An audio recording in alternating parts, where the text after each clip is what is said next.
So we're looking at a world where we have levels of unemployment we've never seen before. Not talking about 10%, but 99%. The moment you switch to superintelligence, we will most likely regret it terribly. I'm hoping to make sure that superintelligence we are creating right now does not kill everyone.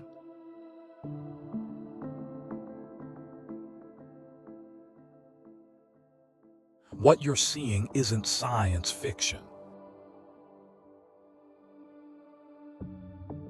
It's the foundation of a new economy, one where your skills, your degree, your career might be completely worthless.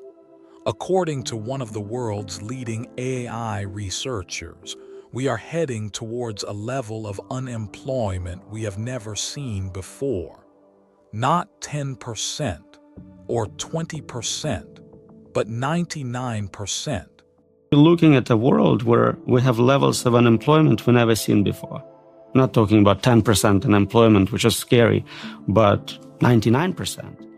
And the capability to make it happen is just a few years away. So what exactly will be left for us to do? This prediction doesn't come from a doom-scrolling commentator.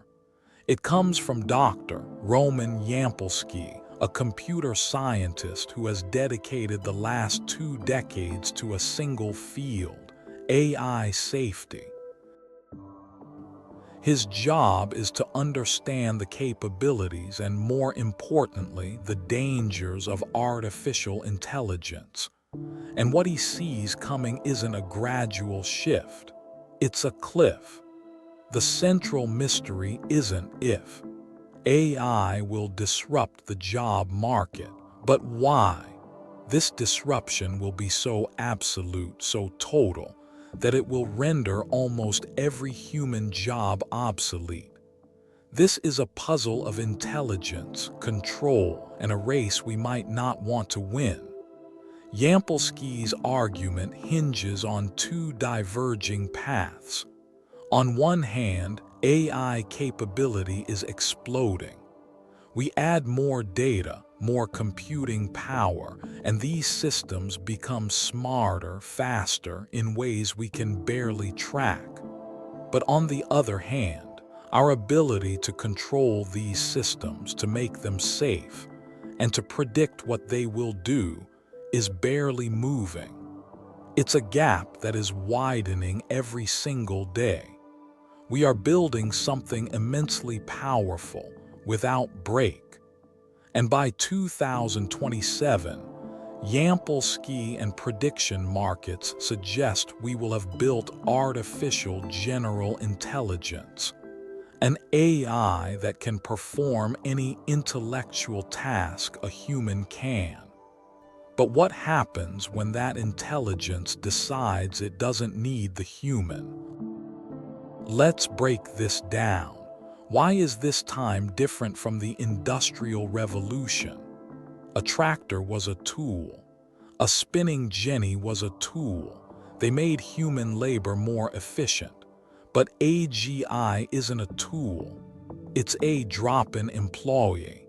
Imagine you run a business. Why would you hire a human with a salary, benefits, and sick days, when for $1.20 monthly subscription, you can get an AI that can work 24 hours, 7 days, never gets tired, and within seconds can read every book you've ever written, watch every interview you've ever done, and then generate a perfect podcast script in your style?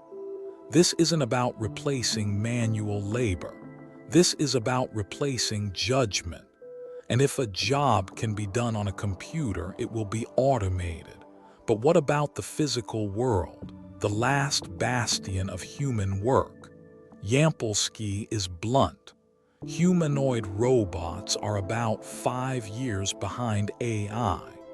By 2030, he predicts we will have robots with the dexterity and intelligence to be plumbers, electricians, and builders. The combination of a superintelligent AI mind and a capable physical body doesn't leave much room for us. This leads to Yampolskiy's shocking conclusion: unemployment levels we have never seen before. Not 10%, 99%. So if this is all true, what's left? Yampolskiy suggests the only remaining jobs will be those where, for some reason, a human is intrinsically preferred. First, roles centered on authentic human experience and connection. Second, jobs kept out of legacy preference, the rich eccentric who insists on a human driver. Third, being a subject in a simulation for entertainment or research. And fourth, the grimly ironic field of AI ethics and safety itself. But here's the hook, and the most terrifying part of Yampolskiy's warning. He believes the control problem is impossible to solve. So even that final job might be a temporary illusion before the machines take over completely. This is the core of the crisis, the control problem. Yampolskiy uses a powerful analogy: a French bulldog trying to predict and control its human owner. The dog might know you leave for work and come back with food, but it has no model of the world that includes concepts like podcasting or stock markets. The gap is too vast. Now, imagine we are the dogs and a superintelligence is the human.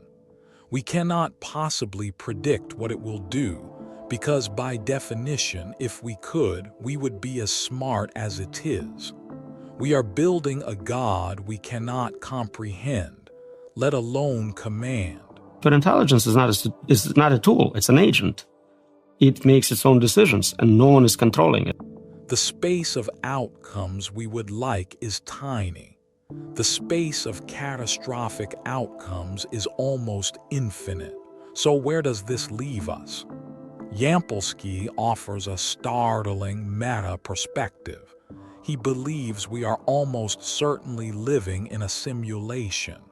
His reasoning: if any civilization ever reaches the point of creating believable simulations, they would run billions of them. Statistically, we are almost certainly in one. This isn't just a philosophical tangent. It frames our entire existence. If this is a simulation, the actions of an unaligned superintelligence aren't just a disaster for humanity. They could be the reason the simulators decide to shut the experiment down. The stakes couldn't be higher. This isn't about losing a job, it's about potentially losing everything. The future that Dr. Yampolskiy describes is not a prophecy. It is a warning based on the trajectory we are currently on. A trajectory of breakneck capability without a foundation of control. It challenges our deepest assumptions about work, purpose, and our place in the universe. The most important question may no longer be what job should I train for, but what kind of future do we want to build, and whether we can align the incredible power we are unleashing with the survival of the thing that created it. What do you think?